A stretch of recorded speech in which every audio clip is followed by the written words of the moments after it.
제목은 이렇게 붙여봤습니다. 기록의 나라 조선, 실록의 역사와 힘이라는 제목을 붙여봤는데요. 자, 그래서 오늘은 조선왕조 실록이라고 하는 책의 역사와 그 가치에 대한 이야기를 나눠볼 텐데, 오늘은 실록이라고 하는 책이 왜 만들어졌는지를 좀 시작을 해보죠.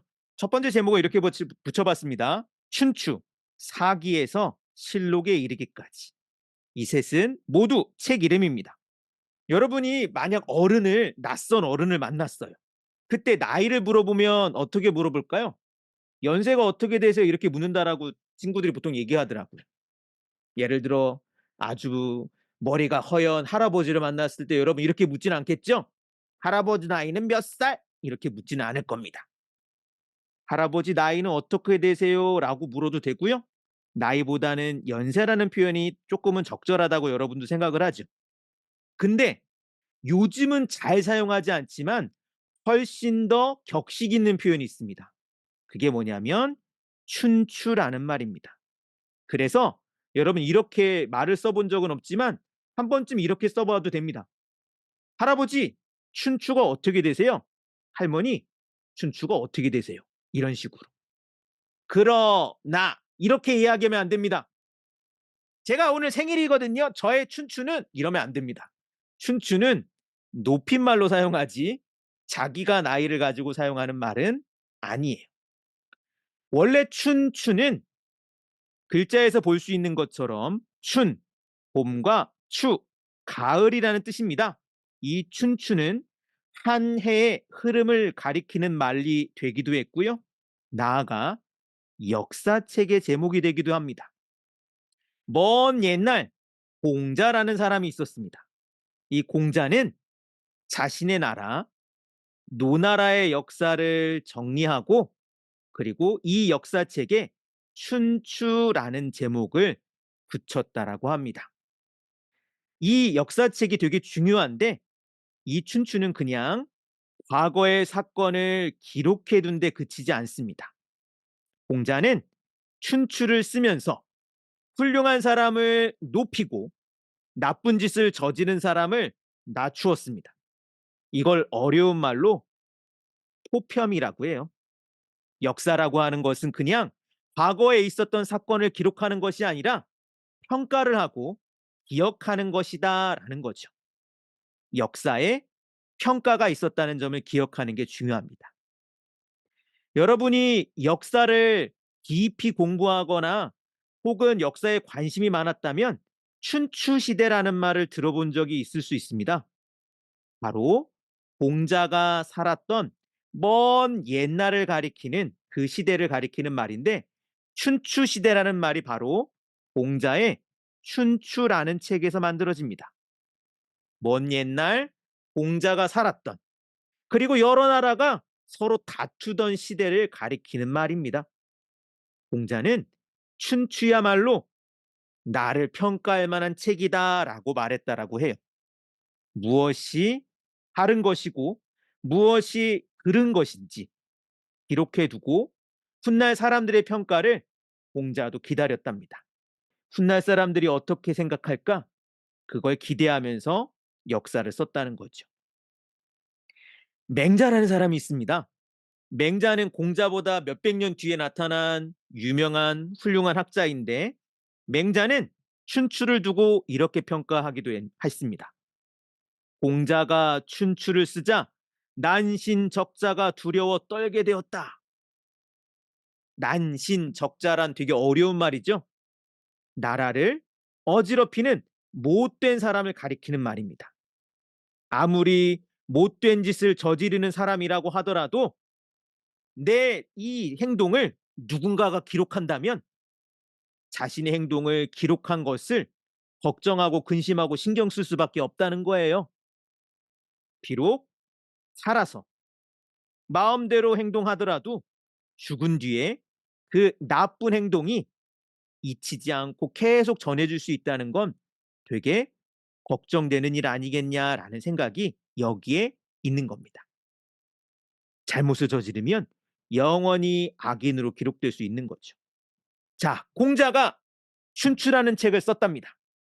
오른쪽에 있는 바로 네, 이 그림, 바로 공자의 얼굴을 상상해서 그린 그림입니다. 잘생기진 않았네요. 아래에 있는 사람은 누구냐면 제가 역사책을 이야기하면서 두 번째 소개할 사람, 바로 사마천이라는 사람입니다. 역사를 이야기할 때 이 사마천도 굉장히 유명한 사람인데요. 공자가 춘추를 쓰고 몇백 년이 흘러 사마천은 사기라는 책을 썼습니다. 사마천도 비슷한 생각을 가지고 있었습니다. 사마천이 질문을 해요. 왜 못된 사람은 떵떵거리며 잘 살까? 착한 사람은 손해를 보고 억울한 삶을 살까? 사마천은 그런 억울한 사람을 잊어버리지 않도록 역사에 기록해 두어야 된다고 생각을 했습니다. 사마천은 사람들의 이야기를 묶어 열전이라는 이름을 붙였어요. 사마천이 이 열전이라는 걸 쓴 뒤에 사람들의 이야기에서 전이라는 표현을 붙이는 버릇이 생겼습니다. 누구누구의 이야기란 뜻으로. 채팅창에 질문을 줬는데 사마 씨는 나쁜 사람 아닌가라는 게 아마 여러분이 옛날 고전이나 역사를 공부하면 삼국지에 사마 씨가 나올 거예요. 네, 거기선 나쁜 짓을 저지른 사람처럼 보이죠. 그러나 지금 소개하는 사마천은 삼국지 시대보다 한 200년 전 사람입니다. 똑같은 사마 씨지만 훨씬 옛날 사람입니다. 그래서 좀 다르다는 걸 기억을 해두고요. 자, 그래서 춘추, 공자가 쓴 춘추라는 역사책과 사마천이 쓴 사기라는 역사책이 있고, 특히 사기에서는 무슨 전이라고 하는 글쓰기가 만들어집니다. 여러분도 혹시 무슨 전이라고 하는 책 제목을 아는 게 있습니까? 홍길동전. 네, 홍길동전의 이야기는 홍길동이 주인공이죠. 제가 며칠 전에 읽었던 어린이들과 읽었던 책이 있습니다. 허생전. 허생전의 주인공은 누구겠습니까? 허생이죠. 바로 이 땡땡 전이라고 하는 글쓰기를 만들었던 사람이 사마천입니다. 자, 이처럼 역사를 기록하는 거는 그냥 옛날에 있었던 중요한 일을 기록하겠다라는 생각이 아니라 어떤 의미를 찾고자 하는 생각이 그 속에 있었습니다. 그리고 이런 생각을 바탕으로 나라에서는 이제 전문적으로 역사를 기록하는 관리를 두기도 합니다. 역사를 기록하는 관리를 뭐라고 하느냐? 여러분, 이걸 기억해 두세요. 사관이라고 하는. 역사를 기록하는 관리를 말합니다. 이 사관은 공자와 사마천의 생각을 따라 역사를 기록합니다. 그러나 역사를 싫어하는 사람도 있어요. 여러분, 기억해 두세요. 역사를 기록하는 거는 왜 기록했다? 무엇이 옳은 일인지, 무엇이 잘못된 일인지를 함께 기록하는 것뿐만 아니라 잊히면 안타까운 사람들 이야기를 전해주는 거라고 했잖아요. 근데 역사를 기록하는 걸 싫어하는 사람도 있겠죠. 누가 있습니까? 내가 마음대로 못된 짓을 해야 되는데 제멋대로 나쁜 짓을 저지르는 사람은 사관을 좋아하지 않았죠. 자신이 저지른 나쁜 짓을 기록하는 걸 어떻게 하면 막을까? 이런 생각을 합니다. 가장 좋은 건 사관을 죽이는 거죠. 자, 사기에 기록되어 있는 하나의 에피소드가 있습니다. 먼 옛날 제 나라에 최저라는 귀족이 있었습니다.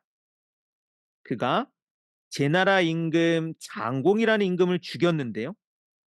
임금을 죽일 정도니 최저가 엄청나게 큰 권력을 가졌겠죠. 나는 새도 떨어뜨릴 정도로 위세가 대단했고, 자, 그런데 이렇게 사관이 썼대요. 최저가 장공을 시해했다. 이때 시해란 신하가 임금을 죽였다는 이야기입니다. 최저는 이 사실을 알고 사관을 죽입니다. 그 기록을 지워버리고 싶었겠죠.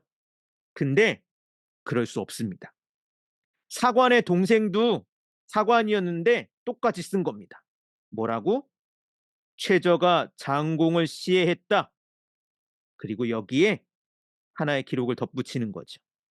이걸 기록한 사관을 또한 죽였다. 최저가 이번에도 사관을 죽입니다. 그래서 영원히 이 사건이 지워졌느냐? 아니겠죠. 만약 이 사건이 지어졌다면 제가 이야기를 할 이유가 없겠죠. 그 또 동생이 사관이었답니다. 막내 동생이 적습니다. 최저가 장공을 시했다. 라고 적은 사관을 죽였고 또 이 사실을 기록한 사관을 또 죽였다. 최저는 이번에도 칼을 빼들어 죽이려고 했지만 포기합니다. 언젠가 누군가 나타나 또 기록할 것이기 때문에. 그와 함께 많은 악행이 기록되겠죠. 결국 최저의 나쁜 행동은 역사에 기록되어 지금까지 전해집니다. 임금을 죽였고 그 사실을 기록한 사관을 죽였고 역사에서 그 사실을 지워버리려 했다라는 것까지요. 조선은 나라를 세우면서 사관을 두었습니다. 역사를 기록하는 걸 국가의 중요한 일로 삼았고요. 이러한 정신에 따라 엮인 책이 바로 조선왕조실록입니다. 근데 여러분 그거 알고 있는지 모르겠습니다. 조선왕조실록은 읽히지 않는 책이었다는 사실을요. 왜? 최저와 같은 일을 아예 막으려 한 겁니다. 누군가 실록을 읽고 최저와 같은 짓을 저지르지 못하도록 혹은 최저와 같은 인물이 있어서 그걸 두려워하며 다른 내용을 적지 않도록 혹여 임금이 내용을 고치도록 하거나 그걸 기록한 사람을 해칠까를 걱정해서 누구도 실록을 읽어볼 수 없도록 했죠. 그럼 그 책을 왜 썼느냐? 조선이 망하고 먼 훗날 누군가가 읽을 거라고 하는 희망을 갖고 그 책을 쓴 겁니다. 자, 다음 내용으로 넘어가기 전에 여러분 채팅창에 여러 이야기를 남겨뒀는데 제가 다 따라가지 못했는데요. 일단 채팅창에 남겨둔 내용들을 다루도록 하겠습니다. 착한 사람이라도 승리하는 사람에게 싸우면 나쁜 사람이 기록되지 않을까? 그러니까 물론 역사는 누군가 승자의 기록이라고 하는 사람도 있죠. 그러나 어쨌든 역사를 썼던 사람들은 공정하다라고 하는 판단 위에서 역사를 쓴다는 생각을 끊임없이 가졌습니다. 그래서 이긴 사람들 거를 쓴다는 생각보다는 공정한 사람들 거를 쓴다라고 하는 생각의 전통이 있고 그게 춘추와 사기와 실록에 이어지는 전통이라고 보면 됩니다. 왕이 사관한테 뇌물을 주면 어떻게 되냐고요? 근데 앞에도 보았지만 사관들은요 조선의 이제 관직들 가운데 그 청렴한 관리들을 뽑았습니다. 그래서 기본적으로는 그런 사람들을 아예 뽑지 않는 게 원칙이었고 그래서 대단히 깨끗한 사람 그리고 굉장히 훌륭한 사람들을 뽑는 게 원칙이었습니다. 물론 조선의 임금 가운데 원칙적으로는 실록을 보지 못합니다. 근데 꺼내 보도록 시킨 사람이 있습니다. 근데 꺼내 보도록 시킨 것은 원칙을 어길 뿐만 아니라 아주 예외적이고 못된 인물이었기 때문에 가능합니다. 바로 연산군. 연산군은 실록 가져오라고 했었죠. 여러분 그래 원칙이 어겨지는 경우도 있습니다. 그러나 그 원칙을 만든 건 왜 만들었고 그 원칙이 어디서부터 만들어졌는지는 대단히 중요하겠죠. 자, 뭐 질문들이 여러 나오는데요. 한 2명 정도의 질문들을 채팅창에 보고 이야기 다음 넘어가겠습니다. 실록을 읽은 왕이 있었냐고요? 연산군. 연산군은요, 여러분이 상상할 수 있는 모든 범죄들을 저지를 만한 인물입니다. 나중에 조선왕조실록을 읽어보면요, 굉장한 인물이긴 합니다. 우리가 흔히 생각하는 정말 마음대로 하는 왕, 임금이에요. 사관이 기록한 내용이 다 다르면 어떡하냐고요? 당연히 다를 수 있죠. 근데 실록은 한 권입니다. 기록한 내용이 다를 때는 결국은 어떤 내용을 남길지를 선택해야 돼요. 뭐 그거는 모든 역사를 쓸 때 다 그런 거겠죠. 이어지는 조선에서 그럼 실록을 어떻게 만들어졌는지를 또 이야기를 해보도록 하겠습니다. 임금도 열어볼 수 없었던 책. 조선은 임금 곁에 사관을 두었습니다.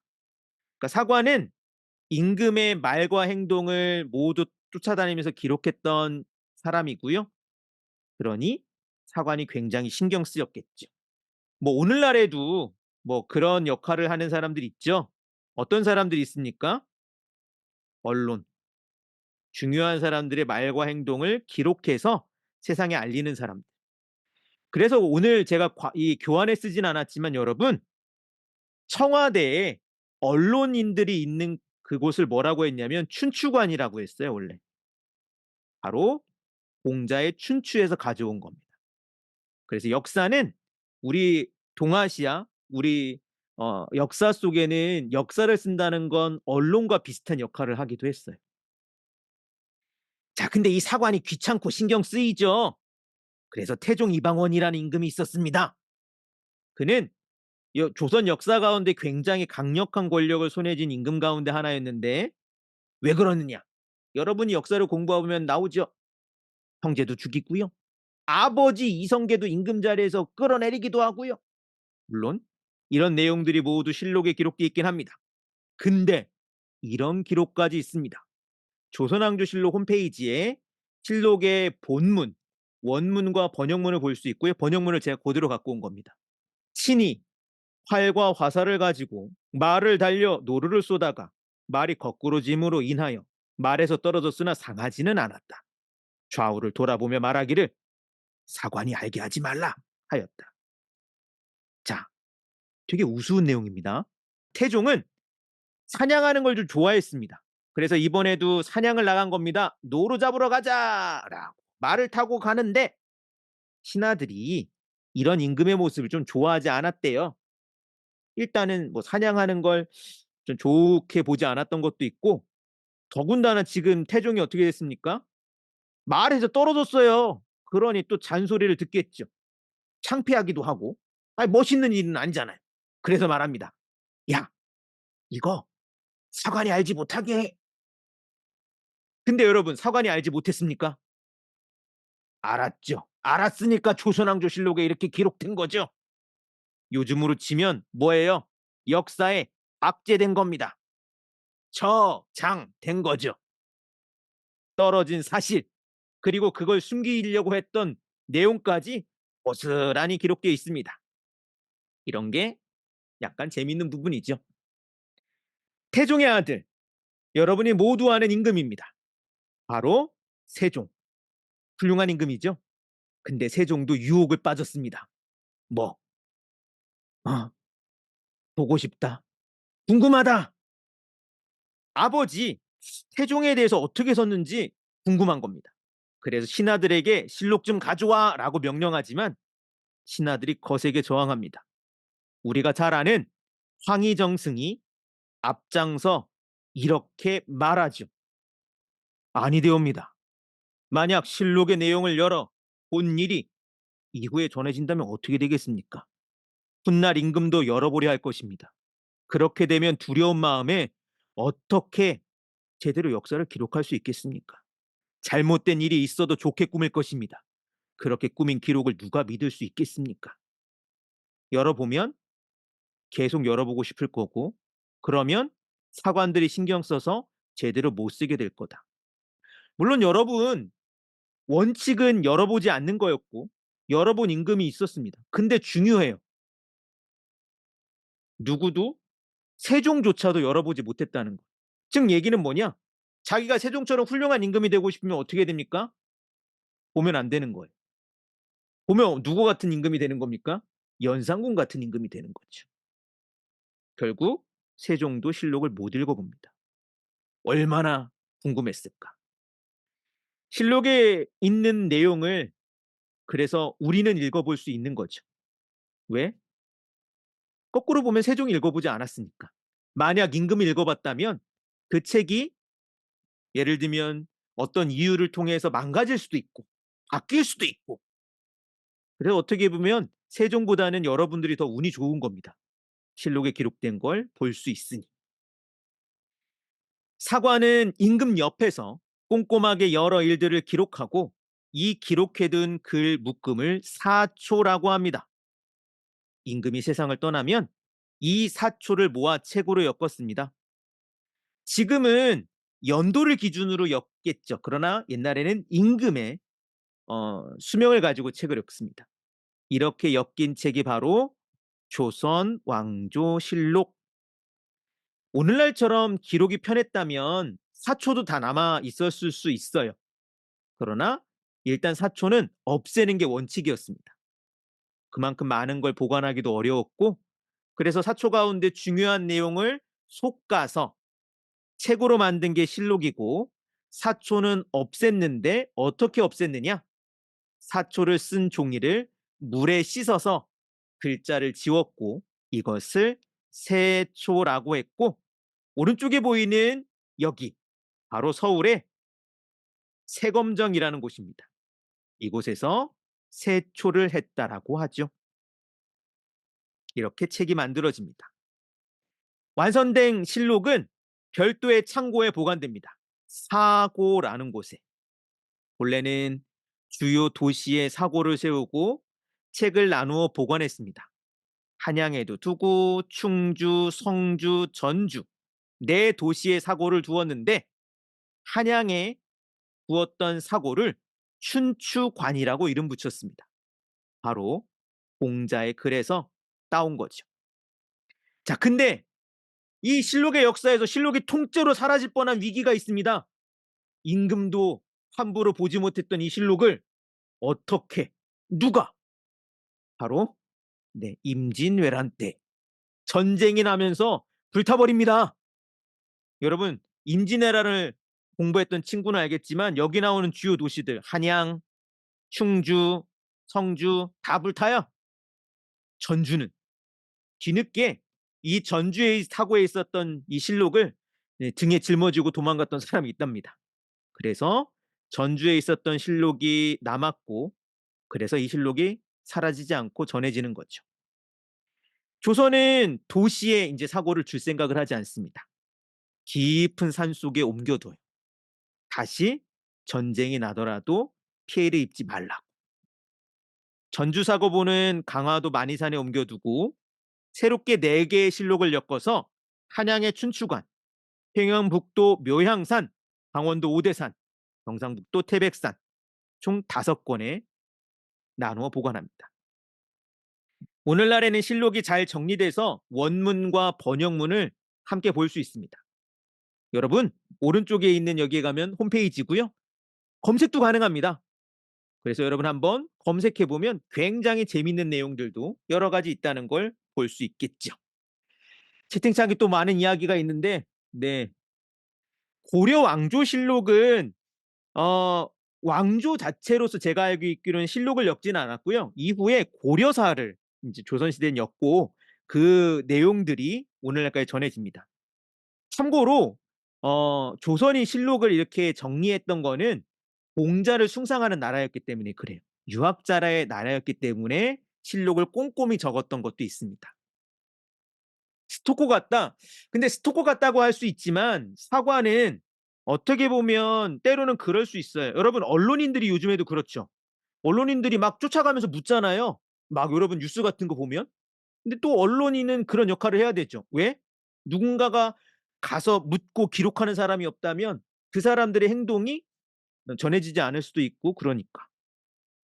물에 씻으면 글자가 사라지냐고요? 옛날에는 먹으로 썼고요. 먹으로 쓴 것은 물에 씻으면 사라집니다. 지워집니다. 조선왕조실록은 그래서 이 먼 옛날 공자로부터 이어져 왔던 어떤 문제의식 그리고 조선이란 역사 속에 여러 고난과 여러 어려움들을 이겨내고 남아있는 좋은 책이고 훌륭한 책입니다. 그래서 국보 151호이자 유네스코 세계 기록 유산입니다. 나라의 보물이고 세계적으로 가치 있는 유물이라는 거죠. 근데 읽기가 쉽지 않아요. 아니 홈페이지도 있고 잘 번역돼 있는데 왜 어렵냐? 일단 분량이 엄청나게 많습니다. 조선왕조실록이 어떤 식으로 돼 있느냐? 자 예를 들면 나는 인조가 관심 있어. 인조 1년, 2년, 3년 연마다 있고요. 월마다 그리고 날짜별로 돼 있습니다. 내용이 엄청 많겠죠. 내용이 엄청 많고요. 게다가 내용이 이렇게 술술 익히지 않습니다. 몇 년, 몇 월, 며칠 어떤 일이 일어났냐라고는 식으로 기록되어서 좀 우리가 읽기에는 딱딱해요. 우리가 보기엔 또 중요하지 않은 내용도 있습니다. 그래서 만화로 읽은 박시백의 조선왕조실록을 읽어갈 예정이고요. 혹여나 수업에 참여하지 못하더라도 이 책은 굉장히 좀 재미있는 책이긴 합니다. 총 20권으로 만들어져 있고요. 조선의 개국에서 시작해서 만국까지 500년간 조선의 역사를 읽을 수 있게 된 책입니다. 만화라는 형식도 좋지만 한눈에 한 사람이 조선왕조실록을 정리했다는 점도 좀 중요해요. 1대 태조 이성계에서 시작을 해서 27대 순종까지 27명의 임금을 모두 다루었습니다. 미리 이야기할 것은 참고로 실록은 27권이 아닙니다. 25명의 임금을 다루었습니다. 고종과 순종 같은 경우 실록이 없습니다. 왜? 나라가 엉망이었거든요. 여기서 역사 퀴즈. 고종이 세상을 떠나고 고종의 장례식이 일어났던 해가 몇 년이었을까요? 1919년입니다. 그래서 1919년이 3.1운동이 일어났던 해에 고종의 장례식이 있었고 일제히 권력이 많이 넘어갔기 때문에 실록이 안 쓰여집니다. 요 수업에서는 조선왕조 20권을 다 읽으면서 전체적인 역사 흐름을 읽어볼 거고요. 꼼꼼히 읽지는 않고 전체적인 흐름을 보려고 합니다. 그리고 저와 함께 수업해본 친구는 알겠지만 본 수업에서는 한자 표현을 여러 익힐 생각입니다. 왜냐? 한자 표현이 역사에서 엄청 많이 나오거든요. 여러분 역사 공부하면 한자 표현 많이 만나지 않습니까? 않습니까? 그 표현을 좀 제대로 알면 도움 되겠죠. 자, 그래서 뭐 넉 달 동안 이제 책을 읽습니다. 그래서 일기는 다음 주 개국에서 시작을 해서 세종까지. 그 다음에는 5권 세조의 이야기 시작해서 중종까지. 세 번째 시기는 임진왜란과 병자호란 좌우의 선조, 인조 등의 이야기까지. 근데 이 책이 뒤에 가면 좀 내용이 많아져서요. 인조 이후 표정부터는 좀 빠르게 읽을 겁니다. 그래서 한 주에 한 권씩 읽다가 막판에는 한 주에 2권씩 읽을 거예요. 여러분들이 역사를 공부하는 방법은 여러 가지 있습니다. 교과서도 있고 역사를 잘 정리한 책도 있고 혹은 요즘엔 다큐멘터리 같은 것도 좋고 그러나 조선왕조실록 이 책을 한번 읽어보면 재밌지 않을까 해서 박시백의 책을 소개합니다.